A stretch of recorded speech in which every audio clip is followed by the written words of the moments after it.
Hello friends, I welcome you all. This is Chapter 5 of Class 7 Geography and keep revise. If you are preparing for UPSC, then revision is very necessary. Revise it as many times as many you can do. So let's start it, friends. Chapter 4 was air and this is water. So in all these chapters up to class 8 there are some basic things you just have to read one time. There are no something you need explanation. You are mature enough that time. So this is chapter 5 water. When we think about water, what images come to our mind? We think of river, the waterfall, the picture and the pitter patter of raindrop water in all types. Children love to float, people float in the rain puddles.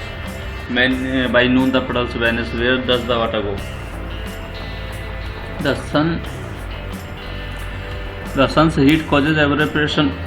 The sun heat causes evaporation of water into vapor. When the water vapor cools down, it condenses and forms cloud. From there it may fall on the land or sea in the form of rain, snow or sleet. Sleet means ole. That means rain containing some ice, as and snow melt as it falls. The sun's heat causes evaporation. The process by which water continually changes its form and circulates between the ocean's atmosphere and land is known as the water cycle. Our Earth is like a terrarium. Terrarium means it is an artificial enclosure for keeping small house or plants. It is a terrarium. Means a closed enclosure. So everything is inside this. So our Earth is like a terrarium. The same water that existed century ago still existed today. The water used to irrigate a field in Haryana may have flowed down in Amazon River 100 years ago.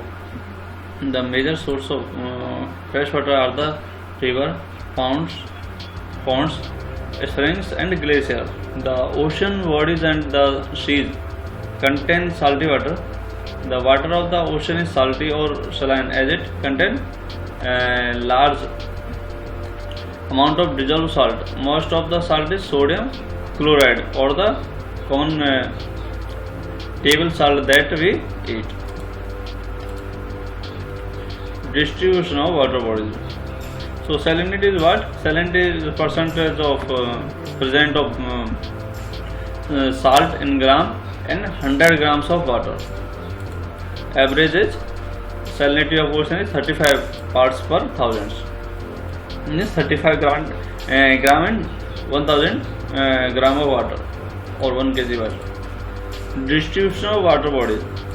We all know that three-fourths of the Earth's surface is covered by the water. If there is more water than land on this earth, why do so many countries face water scarcity? Is all the water on the earth available to us? The following table gives the distribution of the water in percentage.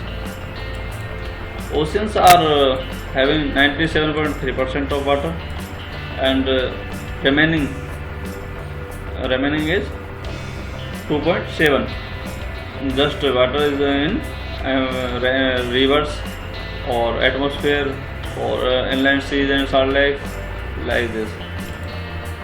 So water distribution can be demonstrated by a simple activity. There is some activity like this.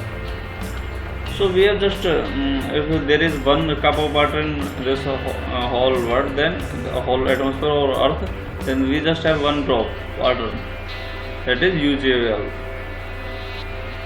Ocean circulation. There is something magical about walking barefoot on the seashore.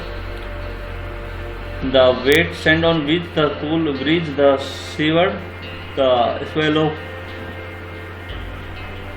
salt in the air and music of waves, everything is so fascinating. Unlike the calm water of the ponds and lakes, ocean water keep moving continuously. This is never still. The movements that occur in ocean can be broadly categorized as waves, tide and current. And 22 March is celebrated as World Water Day. Waves. When you are playing throw ball on the beach and the ball falls into the water, what happens? It is fun to watch how the ball gets washed back to the shore by waves. When the water on the surface of the ocean rise and the fall alternately, they are called waves.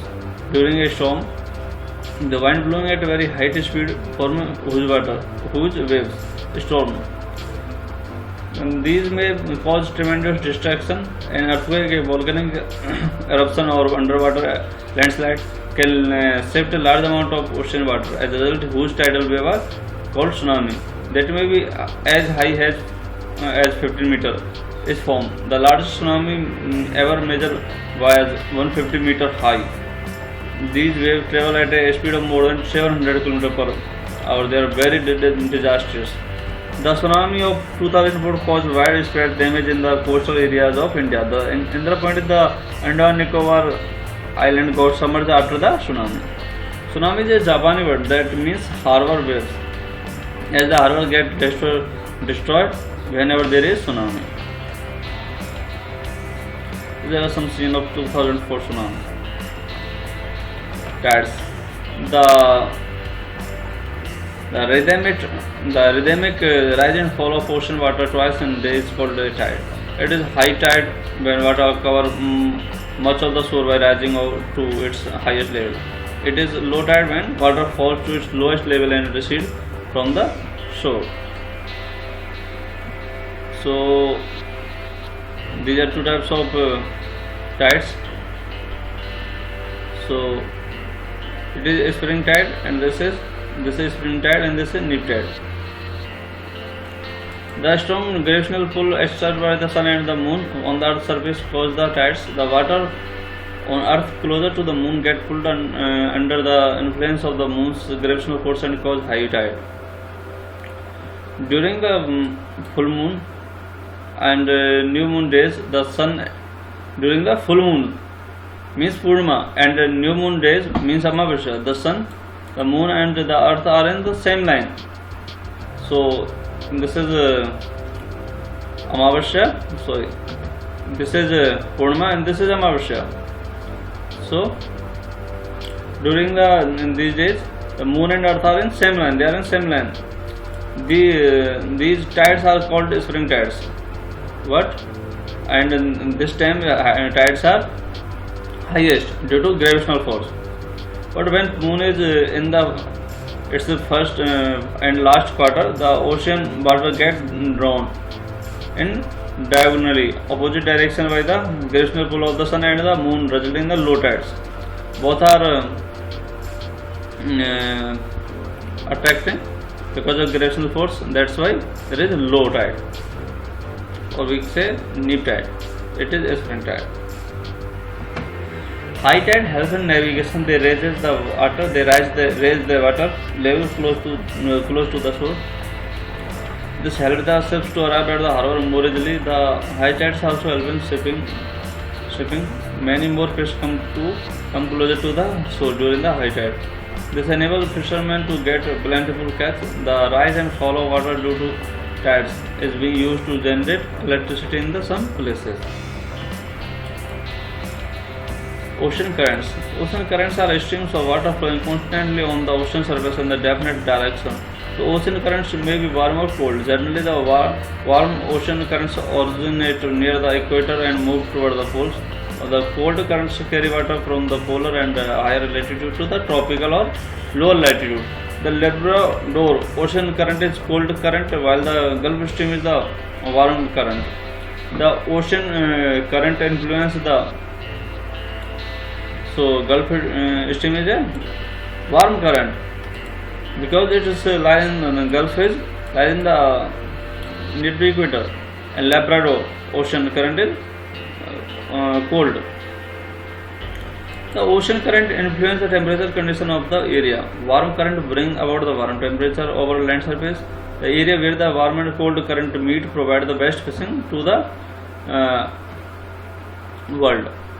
Sea around the Japan and the seas around the Japan and the eastern coast of North America are such example. The area where a warm and cold current meet also experience foggy weather, making it difficult for navigation.